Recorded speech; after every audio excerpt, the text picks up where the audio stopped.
penalty. Down to 6 seconds. Carr going down again. And it's Quentin Williams this time for the Jets. Toward the middle in the air, picked off. Brian Poole to the end zone, touchdown. The punter to beat, and the punter brings him down. Braden Mann saved a touchdown, most likely. Looks right, fires a bomb down the right sideline again for Mims. What a catch by Denzel Mims. Well, Michael, it's official. The New York Jets have blown their chance at Trevor Lawrence, the number 1 overall pick, by upsetting the Cleveland Browns, their second upset in a row and their second win of the season. They've locked themselves into that number 2 overall pick. How you feeling? I mean, I'm still feeling pretty optimistic. I think having that week after the Rams game to kind of rationalize, accept this new reality was very beneficial. And now that this is over, going into week 17, I definitely still feel really good about the future of this team, but I do tend to have an optimistic mindset. So I think some people may disagree with that. Well, I mean, I beg to differ. I think that my body of work with positivity speaks for itself. But I mean, this is a big loss for sure. But I think there are still a lot of very legitimate reasons, which we're going to go over the main point of this podcast. But there are a lot of very legitimate reasons to still feel good about where this team is heading. Yeah, let's talk about them, because I think Jets fans, they need a little bit of an uplift there, because right now it feels like all hope is lost. Let's start with some of the reasons to be optimistic about this team and why Joe Douglas's project here of rebuilding the Jets isn't lost, that the Jets still could find themselves being Super Bowl contenders 5 years down the line, even though they lost the perceived generational talent in Trevor Lawrence. Let's start with the quarterback position, because that's where this thing all started. Why are you still optimistic about who will be under center for the Jets in 2021? Obviously, there's a decision there to make with Sam Darnold and the other rookie quarterbacks in this class, but just kind of break down why. Obviously, it's a drop-off from Trevor Lawrence to whoever it will be, but it is not sentencing the Jets to have a terrible quarterback in 2021. Yeah, I think there's definitely a lot to like with both Zach Wilson and Justin Fields as options at that number 2 spot. And I think they are both worthy of being the number 2 pick, not just because they're quarterbacks, but because they're actually worthy of going that high in the draft as players. As for Fields, I think people are overreacting a little bit to his past few games. They were definitely very legitimate poor games. The past 3 he had against Indiana and Northwestern, the picks he threw were very bad, but so they were legitimate. But before these past 3 games, he was pretty much seen as the consensus number 2 quarterback and largely seen as better than most prospects in recent memory, other than Trevor Lawrence, maybe the number 1 quarterback in most recent classes.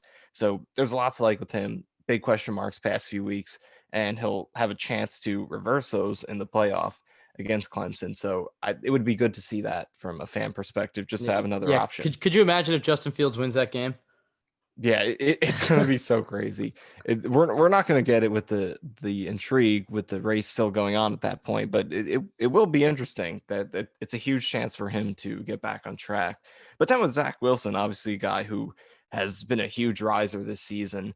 There are question marks of the competition, his size, his shoulder surgery, and of course being a late riser. But what he's done this season is very legitimate stuff in terms of the NFL canopy transition to the NFL. He's had so many tight window downfield throws. His escapability is really good. The production is obviously amazing, not just from a box score perspective, but advanced stuff like his PFF grades, his QBR, his accuracy, all really good. So Zach Wilson has had a fantastic season. And I've talked to Joe Blewett. He's watched a lot of his all-22 film. He really likes him as the number 2 quarterback right now. So I think both these guys are great options at that number 2 spot. If you're still looking for a quarterback, then I think you could take either of them at number 2 and feel really good about building around them. If there's anything we've seen in this league in both this season and the past few years, it's that you don't necessarily need the best quarterback prospect to develop a star. I think it's ideal to get a really good one, not that you can take someone in the 3rd, 4th round and develop them all the time. Obviously there are exceptions like your Russell Wilsons of the world, but for the most part, if you get a very good quarterback prospect, he could be the 5th pick, 10th pick, whether it's Justin Herbert, Josh Allen, Lamar Jackson, whoever it is. you get a really good quarterback prospect, even if they have flaws, but you build around them and you be patient, he can be really good. And the Jets failed to do that with Sam Darnold. That's why he's very broken right now and needs a lot of fixing, which is not an enticing thing for a new head coach and for a team trying to rebuild. And that's why they need to move on from him, just because he's gone so low because of the things they failed to do at the beginning. But now they have a chance to start over with a new guy and build around him the right way from the beginning with Joe Douglas. And I think both Zach Wilson and Justin Fields are more than talented enough to be franchise quarterbacks if built around the right way. Obviously, the odds are lower than Trevor Lawrence. Their floors are lower. They're not as complete. Their odds of succeeding are not as good.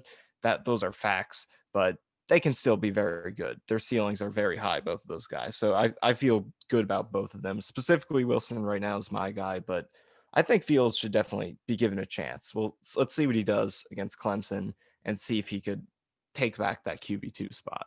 Yeah, I'm sure the whole Zach Wilson and Justin Fields debate will be beaten to dead the next 4 months in this podcast. And maybe there'll be some flip-flopping. We just talked about how Trevor Lawrence and Justin Fields do play each other for, I was going to say one final time, but they're sure they'll meet again in the NFL.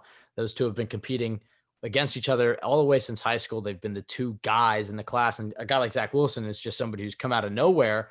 And I agree, there are some concerns with, having a guy go from BYU, a one-year superstar.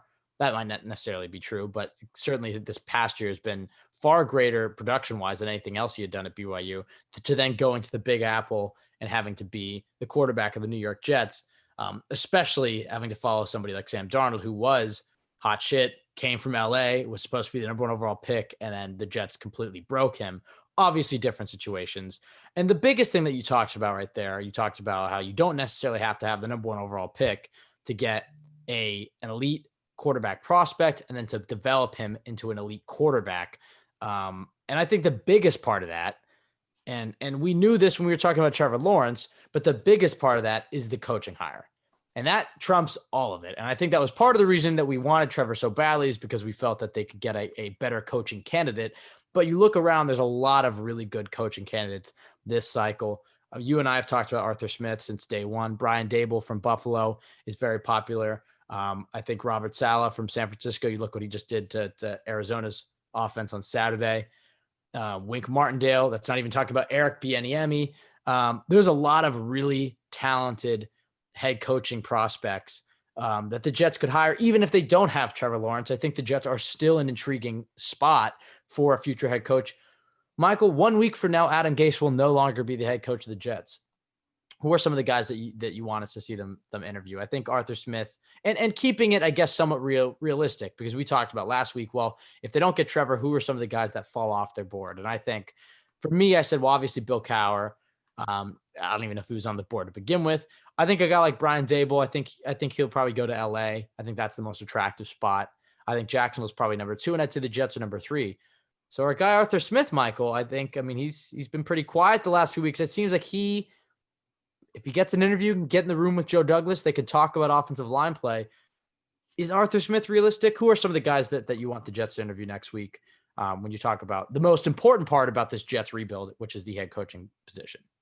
Right. I think the interesting thing in terms of not getting the number 1 pick and this head coaching search with this particular pool of potential candidates is that, look, it would have been great. And this is going to sound like now we're rationalizing, accepting what has happened to this point, which is exactly what we're doing. But this isn't really a class of candidates where there's a clear hotshot number 1 candidate that you have to get. There are a lot of solid candidates. And look, the league has its opinions. There are going to be guys who are seen as the number 1 in the league, whether that's your Bieniemy, Dable, Matt Campbell, whoever it is. We don't really know who that guy is going to be. And in terms of the league's view on them, that guy's probably going to Jacksonville now, whoever it is. But this is it can be a deep class of head coaching candidates, and there should still be someone good left for the Jets. And I think the biggest thing for me is that even though the Jets are not an attractive spot in terms of, this is a team that is, had a very bad season, has struggled for a long time, has had, some question marks with ownership, things like that. But I think Joe Douglas and his connections in the league should really help. This is a guy who's been a Super Bowl champ in 2 places, has had a lot of success in this league and just seems to really be a respected presence in the league and seem to have a lot of connections around the league. And I think that should really help them as the team in a position that is not very promising right now. So I'm confident in what Douglas will do for them. But the guys, like you said, I think Arthur Smith, maybe this could help him slip through the cracks to them. I don't think he would have been that number one candidate if they got Trevor Lawrence. But now, as King And Arthur fans, that's not a it terrible seems more thing. likely. Well, we're not to cut you off because I definitely want you to finish, but we're talking about the quarterbacks, and a lot of times it's been, 2017's the obvious case. That Mitch Trubisky goes number one, and then Pat Mahomes and Deshaun Watson are 2 and 3. A little bit different because Trevor Lawrence is the guy, but that's been the case with head coaching hires as well. I mean, you remember the Indianapolis Colts had essentially hired Josh McDaniels. He pulls out the last minute. They have to pivot to a guy named Frank Reich, and he turns out to be one of the better head coaches in the league. There's been a lot of examples of guys who kind of go fly under the radar, maybe aren't as big names, then end up being terrific coaches. And I think Arthur Smith is one of those guys. Just not to cut you off, I just wanted to get that out there because the similarities between they're losing Trevor Lawrence, so they're losing a top quarterback prospect, and they're losing potentially a top head coaching prospect, but there's still other very good quarterback and head coaching prospects that can come to New York and help build this program into a winning one. Yeah, exactly. It's a deep class, and I don't think it's really it's a deep one, not top heavy one. So it still would have been great to be in the Jaguars position, but I think the Jets are fortunate to where they should have a lot of solid options. And you look at guys like, in addition to Arthur Smith, now I think you could start looking at guys like Wink Martindale from the Ravens, again with the Douglas connection. I think he becomes a possibility, and it's not the most intriguing option in the world, but there are positives, I think, just because of, again, that Douglas connection. And some of the work Martindale's done over there is pretty good. So I think there are a lot of options. And you mentioned Dable. I think the Rams do make sense, or not the Rams, the Chargers are a team that makes sense for him. And he could be one of those top guys and go somewhere else. But if not, Jets are a good option. The work he's done with Allen is great. If Matt Campbell wants to come to the Jets, if he still entertains them, even as a non-Lawrence team, definitely should be on the radar. But there are a lot of good options. Todd Monken, Pat Fitzgerald. There are so many. So I think that as long as Douglas is really as well connected and respected as it seems he is, then the Jets should still be in a good spot. And also Robert Saleh from San Francisco. Again, he might be a top candidate. So I don't know if he would even consider the Jets, but if he's available or would consider them, definitely is another great candidate. So yeah, but what jobs are better than the Jets? I would say the Chargers, and at this point, I would say Jacksonville. But outside of that, what job would you rather have than number 2 overall pick, competent GM, New York, maybe a plus or a minus for whoever you're talking about, but tons of assets and tons of cap space. I mean, that's a positive situation, and some guys may be afraid of going to New York and would rather be in a place like Jacksonville. But I think New York is still a selling point. The fact that if you win here, you're going to be a legend. I think that is a dream for a lot of coaches. I would say that the Jets are the third most attractive spot. Is there another one that I'm forgetting? I mean, maybe Houston with Deshaun Watson is just the fact that you can coach him. But I mean, they do have a lot of other question marks. That roster does not have a lot of talent, and ownership seems kind of questionable there. So they don't have their first pick either. And they don't have their first round pick, which is a great point. Maybe the Falcons, but you have an aging quarterback there, a team that doesn't have a lot of cap room or flexibility. So, I mean, the Jets, they're not a great landing spot, but a team that's firing its head coach probably isn't in a good position. And there aren't many teams out there that'll have an opening that is amazing. So, and I think I could be right in the mix. I think you and I could probably both name 5 or 7 head coaching candidates that we'd be very happy with. And there's going to be only 5 to 7 jobs. I mean, look, the Jets could go out of their way and hire somebody like Marvin Lewis that we'd both be pretty upset with.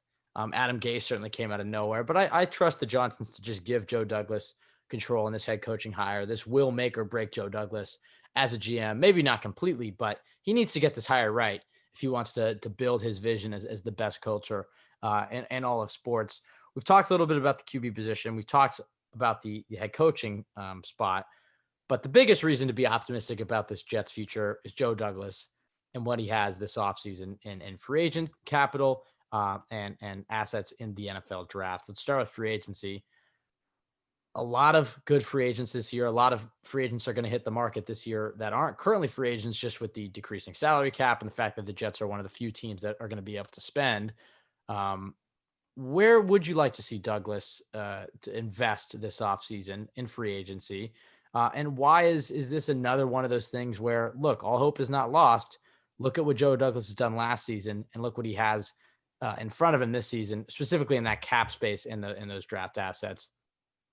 Yeah, and I think, and before talking about the targets, I think Douglas has to be mentioned as one of the reasons to be optimistic. We already talked about the connections, how he could help them there, but the body of work in terms of evaluation is starting to look pretty good. This draft class, I mean, Becton speaks for himself. Mims has cooled down a bit lately, but I think the upside is clearly there. Bryce Hall continues to get better and looks like a very high upside guy for a 5th round pick. And, for the most part, and what he's done with undrafted free agents is pretty good. Javelin Guidry has been impressive. Bryce Huff has shown his share of flashes. So this is and Ashton Davis obviously was starting and showing some flashes of his own. So his draft class is looking pretty good right now. Obviously takes years till you can fully judge it, but right now it looks really good. Guys like John Franklin Myers, I mean, he's done some good stuff. A lot of the problems with this team have more so to do with what he inherited than what he's done since he came in. That doesn't mean he's completely off the hook. He's made a share of mistakes, but he definitely has shown a lot of promise in terms of evaluation ability. But in terms of free agency, there's a lot of reasons to be optimistic there. The cap space is obviously always great to have, but this offseason is going to be even better than usual just because the cap going down. The Jets being at the top of the leaderboard in terms of cap space will be even better because there are going to be less competitors, less teams that can spend, and they're going to be cutting players to make more space, get under the cap. They're not going to be retaining as many impending free agents to get under the cap. So the Jets are going to be able to be really flexible in free agency, and there are good talents at positions where they have need.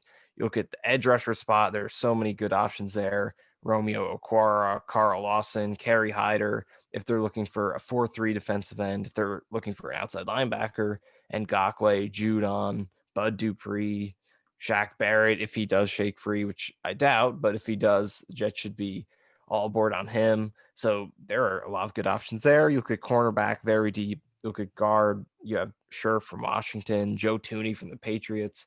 And the Jets are going to be able to be really competitive at all these positions because of the unique situation of the cap going down because of everything that happened in 2020. So free agency, you can be fool's gold. It really very consistently is. But in this position, the Jets have a lot of holes to fill, and they're going to be able to bring in a lot of talent to plug those holes. And there are young, legitimately good players available, guys who are, more than just, attractive based on name, Pro Bowls, like your Trumaine Johnsons of the world.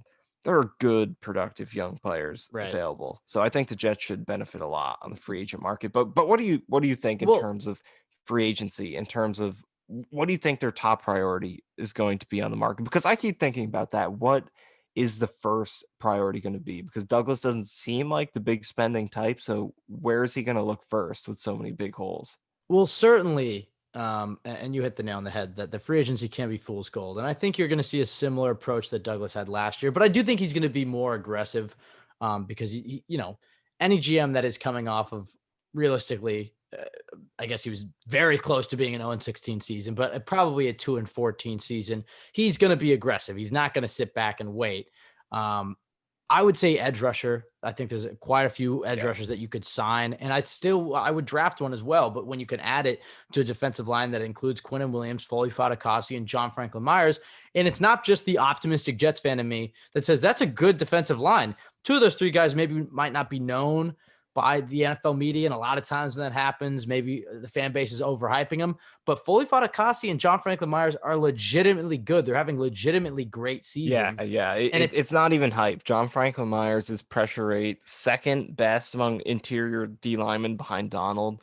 And Fatukasi is the number one graded run defender at PFF among interior D line. And Quinnen Williams speaks for himself. So that is a really, really good core. So that's what's so exciting about adding an edge. If you bring a good edge rusher in, you already have that much talent on the interior. There are going to be so many opportunities for that guy to have one-on-one matchups, Right. and he's going to absolutely dominate. And it depends what type of head coach they bring in, defensive coordinator, what type of system they're going to run. But yeah, I would definitely sign one of those edges. Hassan Reddick was a guy that I had mentioned a few months ago as a guy I'd like to target. But now he had that 5-sack game, and I think he had 2 sacks. And so now he might be a guy who's going to get really paid. I may avoid a guy like that. I think that's what you're going to see Douglas do. Is he's going to target that B-level free agent and just try to get quantity maybe over quality. I think the one place he might splurge would be Joe Thuney. I think he will try to attack and get one of those guards in the fold, because if it's Sam Darnold, if it's Justin Fields, if it's Zach Wilson, if he can go to next year with his offensive line as Mekhi Becton, Joe Thuney, Connor McGovern, whether it's Trey Smith, Wyatt Davis, and, a rookie right there, and George Fant, that's a good offensive line and another huge step in the right direction of what we know Joe Douglas wants to build. So I think he'll spend on Thuney or Scherf, whichever one he can get. I think he should sign an edge rusher, and I think he should sign a corner. Obviously, there's a ton of holes, and the Jets are probably 2 years away from being a legitimate competitive team. But I guess the point of this podcast so far is at least just been all hope is not lost. Sure, the confidence that the Jets are going to be a great team has certainly shrunk a little bit, because now there's more decisions that they have to get right. It's not as much of a layup as Trevor Lawrence. They're going to have to make a choice between Zach Wilson and Justin Fields. And they're going to have to get that choice right, or Sam Darnold or Trey Lance or whoever it's going to be. But there's still a very good path for the Jets to succeed. And when you talk about the NFL draft, and maybe we could delve into the quarterbacks a little bit here more with that pick, Michael, what do you think is the best? I mean, look, it depends who they bring in as a head coach. I think Wink Martindale, if I had to guess 1 week out from when the Jets will start interviewing, the Jets probably won't hire a guy for 2 or 3 weeks from now. My official prediction right now will be that Martindale will be the guy. And we don't know what his preferences are and what he thinks of Sam Darnold as a player. I do think a head coach's input matters. But when you look at this draft, what do you think Joe Douglas should and will do when it comes to that first pick? Let's talk about the other ones in just a second. To put the Jets on the right path, do you keep Sam Darnold and build around him? Do you trade down and build around him? When I said keep Sam Darnold and build around him, I meant take Penny Sewell, the offensive tackle, the generational talent outside of Trevor Lawrence in this draft. Do you trade down and build around Darnold? Or do you take a guy like Wilson and Fields, who we've studied a little bit over this past week and are very intriguing? I know what you're going to say, but maybe break it down as to why, for the Jets' sake, they should definitely invest in a rookie quarterback. Yeah, I think for me, definitely right now, I'm all aboard on taking a quarterback at number 2, not trading down, not taking Sewell, but taking the quarterback right there. I think it's so important for you have a entirely new coaching staff coming in. You have Douglas entering his second season with, again, a lot of cap space, ability to make moves, a lot of draft picks. I think it's important, specifically because of the coaching staff, to reset that rookie contract, get him in, get the timelines matched up. I'm not a fan of the idea of having Douglas going into his second season, head coach on his first season, Darnold on his fourth season, all these timelines out of place, get everything synced up, get everyone on the same page, and make it clear where the team is at, where they're supposed to be right now, where they're supposed to be next season, instead of all these clashing timelines. I think it's just the Jets have kind of been on that boat for a while now. You had Darnold his first year, then you had Gase the second year, then you had Douglas a few months after Gase comes in. Nothing's ever been synced up. The Jets have a chance now to restart, get everything fresh and lined up, get a rookie contract in here, because Darnold is going into his fourth year. That fifth year option is not going to get picked up. It's supposed to be around $25 million, which you obviously can't do. And so he's just going to be on a 1-year deal, basically. And then you have a decision to make after this year. And he hasn't shown you nearly enough this season to, I don't think he's done enough to warrant, even at the second pick, being able to have the Jets decide to keep him. Because first 2 seasons, he was very promising. I wrote literally 100 reasons to believe in him going into the season. I was very high in him because, both of these first 2 seasons, about maybe half the time, he had these very promising performances where you looked at him and you saw a quarterback who could be really good if his support were better. And he didn't get much better support this season, but he also got much worse individually. Those elite performances, he's had none of them this season. Whereas first 2 seasons, even despite the support, he was having those games. He had his Giants, his Raiders, Cowboys games, his Texans, Packers, Lions, Broncos, Colts, Bills, so many good games those first 2 seasons. This year, at his best, he's been a game manager. Even in this game against the game they just won against the Browns, 5.5 yards per attempt. That's bad, even though he had 2 wide open touchdowns, 2 drop picks, fumble, touchdown that was called back incorrectly.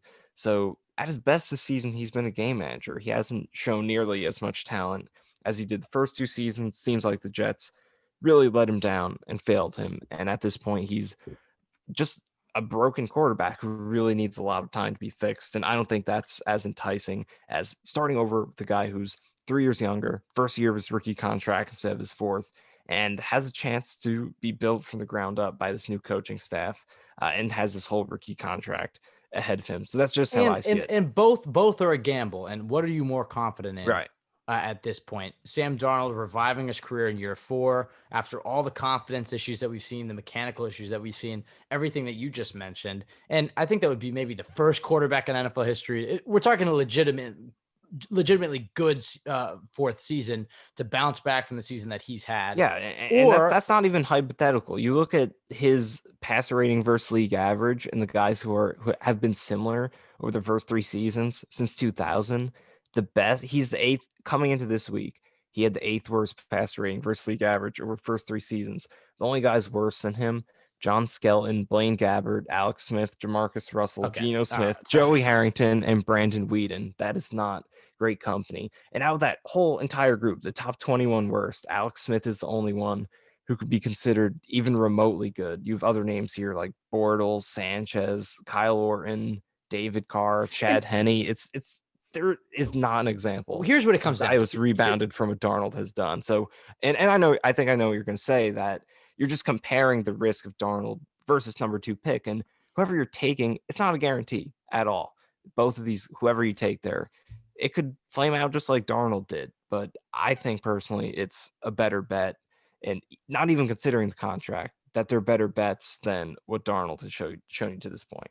Well, but here's what this comes down to. In this league, you're in the business of winning Super Bowls. And are you more confident that like what you just said, the best case scenario, and look, there are always outliers. Maybe Darnold can turn it around and go back to that player that we thought he could be, that Aaron Rodgers, that Tony Romo type player. But right now, Alex Smith is who he is as a player at his best.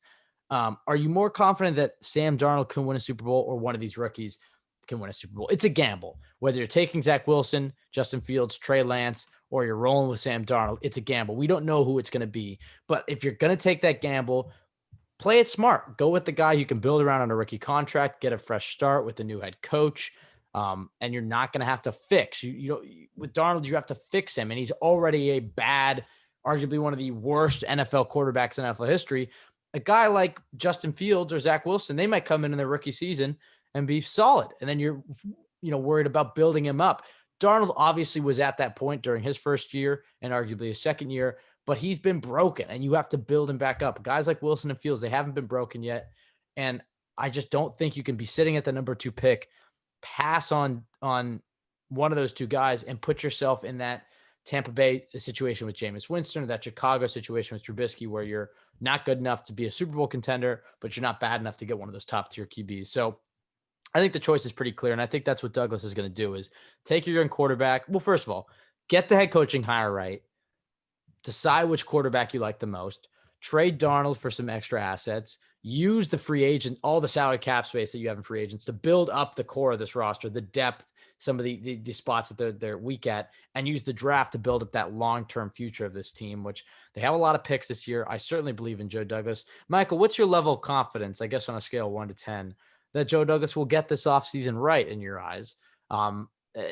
We've talked about that. There's still plenty of reasons to be optimistic about this team, but now it's a little bit more of a gamble. It's not as sure of a thing as, oh, you're going to get Trevor Lawrence and you're going to get a top head coaching candidate. It was easy. It was very cookie cutter. Now it's going to be, you're going to have to make the head coaching hire that's maybe not going to be perceived as a home run immediately, especially if it's a guy like Martindale. You're going to have to choose which quarterback you're going to roll with. You're obviously going to get to, like always, get the free agent and draft acquisitions right. There's a lot more question marks. What's your level of confidence in Joe Douglas, just based off what we've seen in 1 year? I think for me it's probably slightly above average. I think a 6 is a fair number. I don't want to go too high. The Jets have 2 wins right now, so I don't want to be ridiculous. But I think I definitely feel above average, mostly because of what Douglas has shown in terms of his talent evaluation. Because if you didn't have anything there, then you'd have question marks. If the Jets are winning because of just random veteran players who came in. Like if they were winning because of guys like Frank Gore or, just players who don't really reflect on Joe Douglas, that'd be a question mark. But they are, and no, the Jets haven't been winning, but the Jets have had players like Quinn Williams, or obviously he didn't pick up Quinn Williams, but Franklin Myers, Bryce Hall, Becton, Mims. You've had guys that he's added play well. And you have, even though he didn't pick up these guys, you have young core players such as Quinn Williams, such as Marcus May, who obviously is a free agent, but they can franchise tag at the worst. They don't extend him. So there's a lot of core pieces in place that I feel good about. And I think this team is good coaching and good quarterback away from even this season being a 6 or 7 win team. So I think that they're a lot closer than it really seems on the surface. Again, I think if you had, like, say you had Brian Flores and Ryan Fitzpatrick the way he's played this season, I think this Jets team could have won 5 or 6 games this year, which isn't anything amazing, but it's definitely They probably should have won far fourth. ahead. They probably should have won fourth at this point, considering they Right, and they easily could have won a few more, even the way they did play. So, and not to get to this point now where like, oh, we won 2 games, let's start counting all the games we should have won. We're this secretly amazing team, but the Jets, if they were better coached and quarterbacked, I think they could have easily won a few more games because there are a lot of pieces here. So I do feel confident in Douglas and what he's shown us in terms of his evaluation, his connections around the league, and the pieces that are in place on this roster right now. So what about you from 0 to 10? Yeah, I want to be different. A 7. Okay, I'm gonna go with a 7. I think I feel I trust Joe Douglas. That's what it comes down to. I don't feel like the Jets have an idiot in charge. And I may well be proven wrong, as the Jets have proved me wrong many times, and in some cases proved me right. But normally for the worse. I believe in Joe Douglas, and I think that he's going to get this head coaching hire right. I think it may be a guy like Martindale. I think it's going to be somebody who might not be super popular like Matt Campbell or Eric Bieniemy. Jeez, I finally got that name right. I think it might be a guy like Martindale or hell, even an Arthur Smith, somebody who's going under the radar. And I think that might be a secretly good hire for the Jets. And then I think he's going to get this QB pick right. I trust his ability in the draft and free agency. I like Joe Douglas. I believe in him. There's just a lot more question marks. And even if you have a great GM who makes on the surface the right decision, the NFL is always a gamble. The Jaguars, objectively, the right decision is to take Trevor Lawrence. But Trevor Lawrence could go out and blow his ACL in his first game and never be the same player. And that was just something that was outside of the GM's control, even if it was the right pick. So there's just so many different variables. On the spot, though, Michael, I want you to say right now, so I think it's our last podcast of 2020. It is our last podcast of 2020. Who will be the head coach and the quarterback of the 2021 New York Jets? Right now, it's December 27th when we're recording this. What's your official prediction? On the spot, I think I'll go with Wink Martindale and Zach Wilson. That's what I'm feeling. I think you kind of have me on that train. If I thought through it a little bit more, analyzed it a little bit deeper, there might be other more possible names that come up. But just because of that Baltimore connection, you've been convincing me a little bit that that's the most likely one. I think that's where I'll go. And then in terms of quarterback, I think if Fields plays well in this next game, he could really bump his stock up. In the offseason will be huge. Combine, interviews, all that stuff will be massive for 2 guys who seem pretty close right now. But right now I lean Wilson, but Fields could definitely work his way back into it. But I'll go with Martindale and Fields right now. How about you? Ready for this? Are you ready for this, Michael? I'm ready for this. This podcast is about optimism. I'm going to give the people what they want, which is some optimism. Ready? Arthur Smith and Zach Wilson.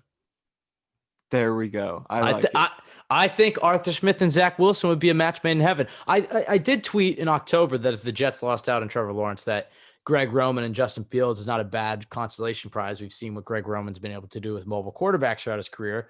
I think that actually is a possibility as well. Not just Martindale, but Roman. I think they'll both get interviews. But Arthur Smith, I stand by what I said back in September. If he gets in that room with Joe Douglas, I think he can convince him that he's the right guy to lead this team. If Arthur Smith wants this job and he can get that interview, I do believe the Jets will make the right hire. I really believe it. I think Arthur Smith has a legit chance to win this head coaching position. Obviously, Martindale makes the most sense from a connections to Joe Douglas standpoint. But I'm gonna go back to what I said in September. I think it's gonna be Arthur Smith and Zach Wilson, who I think is actually a better fit than Justin Fields in Arthur Smith's offense. I mean, can you imagine if they do hire Arthur Smith, how happy we're gonna be? Yeah, I mean, we'll completely forget about Trevor Lawrence. Yeah, if we were right on Arthur Smith, I mean, my so only concern with Arthur Smith and Zach Wilson is that Arthur Smith looks like Adam Gase's cousin, and Zach Wilson looks like a baby-faced elf. But outside of that, I'm feeling pretty good about if they can do. Look, it's just kind of the theme of what we're saying. They have to make decisions now that they otherwise weren't really going to have to make.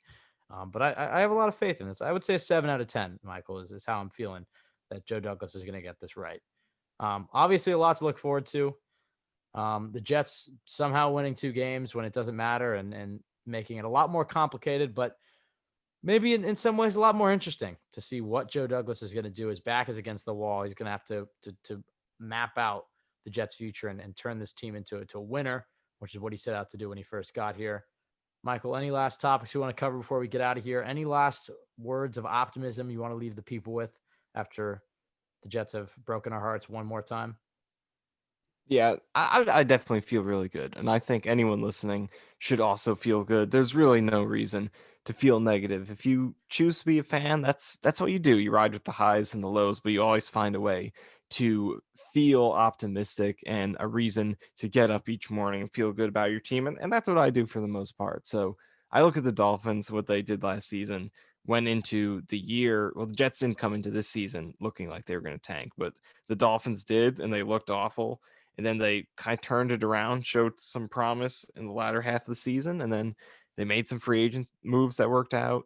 Obviously, they had Flores going into last season, but again, you nail the head coach pick, you develop your own talent, just hit on some free agent moves. This is a quick turnaround league. There's only 16 games in each season. It's a sport where you could easily win a lot more games than you could just based off of fluky things like turnovers, red zone. It's a very easy sport to turn around quickly. It does not have to take years for you to get back into it. This is a team that has a lot more talent than 2 wins, and it's just been hidden beneath a lot of other issues, mostly head coach and quarterback. So if they can hit that head coaching hire, if Joe Douglas is as good as I think he has kind of shown us he could be so far, if they can nail that quarterback pick in addition to the head coach, this team could definitely turn around. And then again, free agency, you have so many draft picks. They have a lot of ammunition to turn this around quickly. You have Douglas making the decision on the head coach to actually work with him instead of last time around, the whole mess with Gase and McCagnon. You'll have Douglas picking his head coach, or at least involved in it. Hopefully he's picking it himself. There are a lot of reasons to feel good. This is a sport where it's not hard to turn it around quickly. And the Jets have a lot of weapons to really overhaul this team in terms of cap space, picks, fresh start. They have a lot of talent in the roster. I feel good. You have to actually hit your shots at the dartboard, but they do have a lot of shots at the dartboard, and they have a lot of pieces to work with already. So I feel good. I do. All right. Well, now that we're done lying to ourselves, no, I'm just kidding. It wouldn't be, it's our last podcast of 2020, and we're talking about the New York Jets, for God's sake. So, Michael, what is your nightmare scenario for how Joe Douglas handles this offseason? Being realistic, don't just say that, they keep Adam Gase. So I'm saying, let's say they fire Adam Gase. What is your nightmare scenario for how Joe Douglas handles this offseason? And just keep in mind, you may say something here and then we might go back and look. This might be what Joe Douglas does, and maybe it works out. You just never know in this league. But what would you avoid at all costs if you were Joe Douglas this offseason? Yeah, I think the easy answer for me, and look, I'll preface it by saying it could work out. There's a non-zero chance that it does actually turn out to be a solid decision. But I think for me, it's sticking with Sam Darnold in any way. I just think I love the guy. I wanted him to be good. I really thought he would. But just objectively, the way he's played on film this season, I mean, I've graded every single play of his career, watching every single play in all 22 multiple times, and he's just far, far away from the player he was even in 2019 and as a rookie. So I just don't think I would have major doubts about Douglas's ability to evaluate or whoever the head coach that they bring in who makes the decision to do this as well. If they decide to stick with Darnold over do you have one a of these two nightmare quarterbacks. Do you have a nightmare head coaching hire? Realistic head coaching hire. I guess Jim Harbaugh would be, in terms of the guys who might actually be involved. I guess he would be it, just in terms of a big name guy who doesn't really have a lot to go off of in terms of his recent body of work. Didn't really develop quarterbacks or offense at Michigan. They were disappointing. It went down poorly in San Francisco at the end there, and he was kind of winning with talent that was there already, even when he was winning. So I what guess you're saying Harbaugh. is so what you're saying is our expectation is Zach Expectation is Harbaugh and Wilson. keeping No, Darnold. no. Our expectation is Zach Wilson and Arthur Smith, and reality is Jim Harbaugh and Sam Darnold. Is what you're telling me? Yeah, exactly. I think that's You really know, and that's that's kind of how a it's gonna turn scary out. scenario because I could totally see the Jets actually doing that. So, but What is your nightmare head coach and one off-season move? okay, Marvin Lewis would probably be the nightmare head Okay. coach. And that sounds like kind of out of the left field. I think Marvin Lewis could still be a good head coach.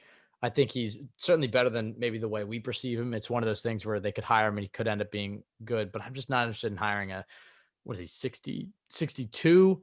Doesn't have a single playoff win. Obviously, he's one of the best defensive coordinators around, and he took a poverty franchise in Cincinnati and made them somewhat respectable. But I think the Jets need to go a little bit bolder with their head coaching hire. There's a connection to Douglas, so that kind of worries me. I'd be fine with him as a defensive coordinator, though. So I would say Marvin Lewis as head coach. Yeah, probably sticking with Darnold at quarterback, but I think it's more likely than maybe what you think that they stick with Darnold. But I agree with you that I just think it's just not the right move.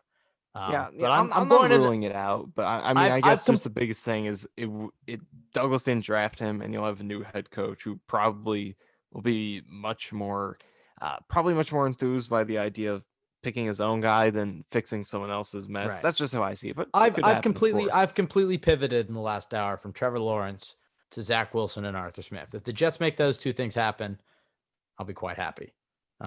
And Michael, I don't mean to say anything. If the Jets hire Arthur Smith, I don't know if I'll be able to handle the 50 tweets a day you're going to get that Michael Nania called it in an article. Yep, it was all me. I wrote the entire article. I shouldn't have had you edit it. You nanified it up, and then it was just it's I'm guessing I feel so bad because it's your masterpiece. No, I'm just but joking. then people will say that I did it. But I always make sure to point them to the true artist. Yeah, because you're a good guy. Let's be honest here, Michael. But in addition to Arthur Smith, though, just getting this out there, Brian Dable or Robert Saleh, I'd also be quite hyped about. So yeah, let us know your thoughts in the comments or tweet us. What do you think the Jets should do at quarterback? What do you think they should do at head coach? Kind of what's your dream pairing? And we'll make sure to respond as many as possible.